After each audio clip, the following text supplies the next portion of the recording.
Sir, Maharashtra में कल जो 100 करोड़ वसूली का जो मामला सामने आया है, राज ठाकरे कह रहे हैं कि अनिल देशमुख को उनके पद से हटा देना चाहिए और पूरी केंद्र सरकार इस पूरे मामले की जांच करे। इस पर आप क्या कहना चाहेंगे? देखो, महाराष्ट्र की सरकार इस समय एक ऐसी स्थिति में है कि महाराष्ट्र की सरकार ना तो निगल पा रही है ना उगल पा रही है। निगल उगल की बात इसलिए करता हूं क्योंकि दो अनिल देशमुख एनसीपी के नेता हैं, शरद पवार उसके अध्यक्ष है, करता धरता है, और शरद पवार को बहुत बड़ा पॉलिटिशियन माना जाता है। जिस तरह से आज आपने देखा कि शरद पवार ने सीधा सीधा प्रेस कॉन्फ्रेंस की और कहा कि हम जांच कर रहे हैं और कल इस पर अपना फैसला सुनाएंगे कि आखिरकार अनिल देशमुख के साथ क्या होगा। देखिए, मैं आपसे एक बात यह जानना चाहता हूं, अगर किसी भी देश का, किसी भी राज्य का, किसी भी स्टेट का अगर राजा खुद चोर हो, खुद गुंडा हो, खुद वसूली करवाता हो, तो कैसे उस देश की जनता आखिरकार अपने आप को सुरक्षित महसूस कर सकती है? अगर उस स्टेट की, उस जिले की, उस कस्बे की, उस नगर की पुलिस ही पब्लिक से वसूली करने लगे तो हमें गुंडे पालने की जरूरत है क्या? हमें गुंडों की जरूरत नहीं है। अगर पुलिस वही काम कर रही है, आपने देखा होगा जिस तरह से एंटीलिया के बाहर सचिन वाजे ने जेलेटिन की छड़ें रखी 20 और सीधा सीधा धमकी दी गई मुकेश अंबानी को कि हम आपको देख लेंगे। आखिरकार सचिन वाजे को यह जरूरत क्या पड़ी? ये सारे सबूत कल आपने देखे कि परमवीर ने सारा का सारा खुलासा कर दिया। जो पुराने पुलिस उच्चायुक्त थे, उन्होंने सीधा सीधा खुलासा कर दिया कि हर महीने 100 करोड़ रुपया मुझे चाहिए। सचिन वाजे के जरिए उन्होंने सीधा सीधा बता दिया कि आखिरकार ये पूरा मैटर क्या है। पूरा आपने मीडिया में देख लिया। लेकिन राज ठाकरे भी समझ रहे हैं कि महाराष्ट्र में इस समय जिस तरह की स्थिति है, महाराष्ट्र के लोग जिस तरह से शिवसेना और एनसीपी को उनके ऊपर थूक रहे हैं, लोग इस समय महाराष्ट्र के अंदर लोग काफ़ी खफा हैं इन तीनों पार्टियों से, क्योंकि इन लोगों ने जब जनता को ही लूटना चालू कर दिया। मुंबई के जो बार हैं, मुंबई के जो बियर बार हैं, मुंबई के जो हुक्का पार्लर हैं, मुंबई के जो रेस्टोरेंट है, बड़े बड़े होटल हैं, उनसे 3-3, 4-4 लाख रुपए वसूले जा रहे थे। करीब करीब 40 से 50 करोड़ रुपए इस तरह खाली मुंबई से वसूले जा रहे थे। अब एक बात ये समझिए, खाली मुंबई से अगर 40 से 50 करोड़ रुपए वसूले जा सकते हैं तो आपको पता होगा महाराष्ट्र के अंदर कितने बड़े बड़े शहर महानगर हैं। नागपुर ले लीजिए, औरंगाबाद ले लीजिए, नासिक ले लीजिए, कितने सारे हैं जहां से ये लोग कितना पैसा वसूलते रहे होंगे। कोई एक ऐसा गृह मंत्री जो अपने राज्य को चला रहा हो, जिस पर लोग भरोसा कर रहे हो कि ये हमारे राष्ट्र का गृह मंत्री है, पूरी की पूरी जो शासन व्यवस्था, पूरी का पूरा पुलिस प्रशासन है, उसके अंडर में आता है। जो पुलिस मुंबई के कमिश्नर होते हैं वो सीधा सीधा गृह मंत्री के टच में होते हैं, डायरेक्ट उनकी बातें होती हैं। लेकिन एक अदना सा इंस्पेक्टर वो सीधा सीधा अनिल देशमुख से टच में रहता है। तो आप समझ सकते हैं कितना बड़ा कॉन्स्पिरेसी है इन सब के बीच में। इसमें सब लोग संलिप्त हैं।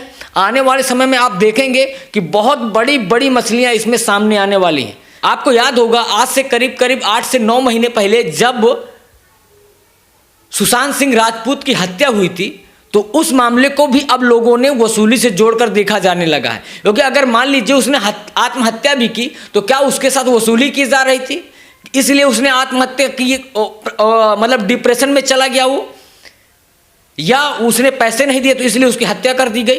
ये बहुत सारे मामले एक साथ कड़ी जुड़ती हुई नजर आ रही है। इसलिए राज ठाकरे को समझ में आ रहा है कि जिस तरह से इन लोगों ने महाराष्ट्र की जनता का विश्वास खोया है इन तीनों पार्टियों ने, तो उसको समझ में आ रहा है कि आखिरकार यही सही समय है कि इनको आईना दिखाया जाए कि आखिरकार ये तीनों पार्टियां महाराष्ट्र को जिस तरह से लूट रही थी, लोगों को पता चलना चाहिए कि महाराष्ट्र में इस तरह की सरकार है।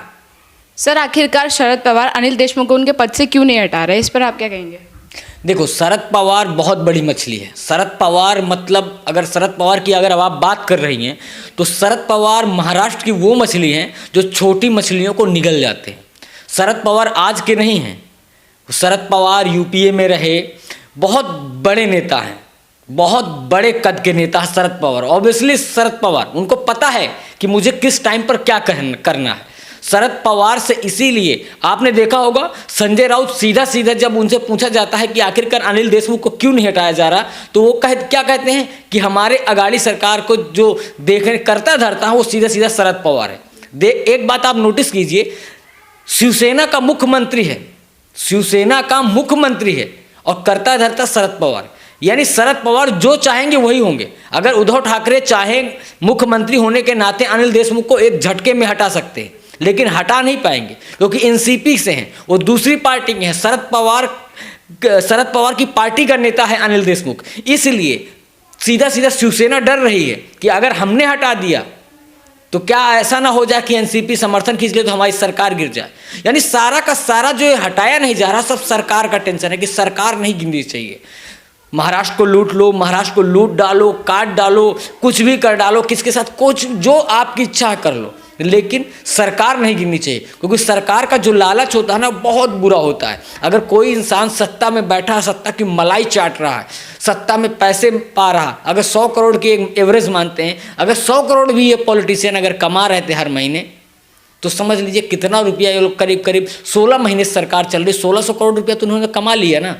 एक अगर महाराष्ट्र की मुंबई की बात करते हैं, एक माया नगरी की बात करते हैं, तो 1600 करोड़ रुपए इन्होंने कमा लिया। इसमें बहुत सारी मछलियां हैं, बहुत सारे लोग फंसे हुए हैं, इसलिए परमवीर सिंह को हटाया गया। परमवीर को समझ में आ गया था, जो मुंबई के कमिश्नर थे, उनको एक बात समझ में आ गई थी कि जब ये लोग मुझे इस पद से हटा सकते हैं, जब मुझे ये मुंबई पुलिस कमिश्नर के पद से हटा सकते हैं और मुझे होमगार्ड का डीजी बना सकते हैं, तो ये मेरे साथ कुछ भी कर सकते हैं। आपको याद होगा, इससे पहले जब सुशांत सिंह का केस चल रहा था, तब यही अनिल देशमुख गृह मंत्री क्या कह रहे थे कि बहुत अच्छे ऑफिसर है परमवीर सिंह।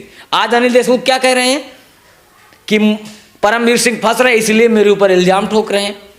मतलब आप समझ सकते हैं, उसी परमवीर सिंह को ये बहुत अच्छा बता रहे थे, उसी परमवीर सिंह के ऊपर ये कह रहे हैं कि हम जांच करेंगे। सिग्नेचर नहीं किया परमवीर सिंह ने जो चिट्ठी लिखी है, क्या परमवीर सिंह ने चिट्ठी लिखी है, मेल दूसरा है। मतलब कितना बहाना, कैसे भी करके जो उनका जो डैमेज है उसको भरा जाए और खाली पब्लिक को बेवकूफ़ बनाया जाए, और इनके पास और कोई दूसरा एजेंडा नहीं है। सर, जिस तरह से सचिन वाजे ने एनटीएलए के बाहर जो विस्फोटक रखा था, क्या ये पूरा मामला आप वसूली की तरफ जाते हुए नहीं देखते? इस पर आप क्या कहेंगे?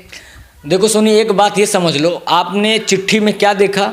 सीधा सीधा परमवीर सिंह ने क्या कहा कि परमवीर सिंह की चिट्ठी में लिखा हुआ है कि अगर आप रेस्टोरेंट, बियर बार, हुक्का पार्लर और जो छोटी मोटी दुकानें, 1750 दुकानें बताई गई, उससे 40 से 50 करोड़ रुपए आप कमा सकते हैं। बाकी उन्होंने नहीं बताया कि कैसे कमाना है। तो सचिन, देखो, जो दिख रहा है, जो अगर लॉजिकली सोचे तो सीधा सीधा वसूली से जुड़ता हुआ नजर आ रहा है। क्योंकि अगर 100 करोड़ का टारगेट दिया गया है और 40-50 करोड़ रुपया खाली इस तरह से बियर बार से, हुक्का बार पार्लर से और रेस्टोरेंट से अगर इकट्ठा हो रहा है, तो बाकी का पैसा कहाँ से आएगा? तो इसीलिए शायद, मैं कंफर्म नहीं कहूँगा, शायद इसीलिए विस्फोटक ये रखा गया कि मुकेश अंबानी को डराया जा सके और पैसे वसूल किए जा सके। क्योंकि सचिन वाजे को आखिरकार मुकेश अंबानी से क्या दुश्मनी है? अनिल देशमुख की मुकेश अंबानी से क्या दुश्मनी है? उद्धव ठाकरे की मुकेश अंबानी से क्या दुश्मनी है? शरद पवार की मुकेश अंबानी से क्या दुश्मनी? किसी से भी दुश्मनी नहीं है, खाली वसूली। आपको याद होगा कि जिस तरह आपने देखा सुशांत सिंह वाले मामले में बहुत माथापच्ची हो गई, मुंबई पुलिस की काफ़ी किरकिरी हो गई, इस तरह फिर मुंबई पुलिस की बहुत सारी किरकिरी हो रही।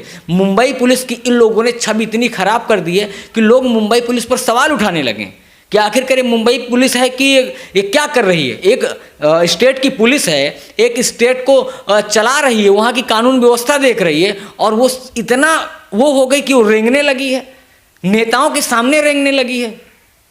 ये जो मुंबई पुलिस की छवि है ना, तो मुंबई पुलिस को स्कॉटलैंड की पुलिस कहा जाता था कि बहुत अच्छी पुलिस है, एक नंबर पुलिस है, हर काम में सबसे आगे मुंबई पुलिस। आज मुंबई पुलिस की इतनी खराब छवि कर दी इन लोगों ने, इतना मतलब इतना पूरे देश के अंदर मुंबई पुलिस की छवि इतनी खराब हो गई है कि वहाँ का जो नागरिक है वो भी सोच रहा है कि आखिरकार हम किस स्टेट में रह रहे हैं जहाँ की पुलिस खुद वसूली करती हो। सचिन वाजे जो 16 साल सस्पेंड रहा, आखिरकार उद्धव ठाकरे सरकार को क्यों लाना पड़ा? सीधा सीधा दिखता है कि क्यों लाना पड़ा आखिरकार उद्धव ठाकरे सरकार को, सचिन वाजे को बहाल करना पड़ा। क्योंकि आपको याद होगा, आज से 2 दिन पहले देवेंद्र फडणवीस से सीधा सीधा एक बात कही थी कि सचिन वाजे को लेकर जब मैं मुख्यमंत्री था तो उद्धव ठाकरे ने सिफारिश की थी कि सचिन वाजे को लाया जा सर्विस में, लेकिन सीधा सीधा देवेंद्र फडणवीस ने जांच करवा के मना कर दिया था कि मैं सचिन वाजे को सर्विस में नहीं लाऊंगा, क्योंकि उसके ऊपर बहुत सारे गलत तरीके से इनकाउंटर करने के चार्जेस लगे हुए। लेकिन उद्धव ठाकरे सरकार को जल्दी है सचिन वाजे को लाने के लिए, क्योंकि उन जब किसी एक एग्जाम्पल समझिए, अगर मैं गलत हूँ तो मैं अपने साथ गलत तरीके के इंसान को साथ में रखूंगा और उससे कहूंगा कि यही मेरा खाली काम कर सकता है, दूसरा कोई नहीं कर सकता। तो गलत तरीके के इंसान को साथ में रखने की कोशिश सरकार कर रही थी और सरकार बुरी तरह फंस गई है। शरद पवार भी समझ चुके हैं, अनिल देशमुख भी समझ चुके हैं, उद्धव ठाकरे को भी समझ में आ गया है और संजय राउत को भी समझ में आ गया है कि हम बुरी तरह से एक्सपोज हो गए हैं और फंस चुके हैं और ये सरकार कभी भी गिर सकती है।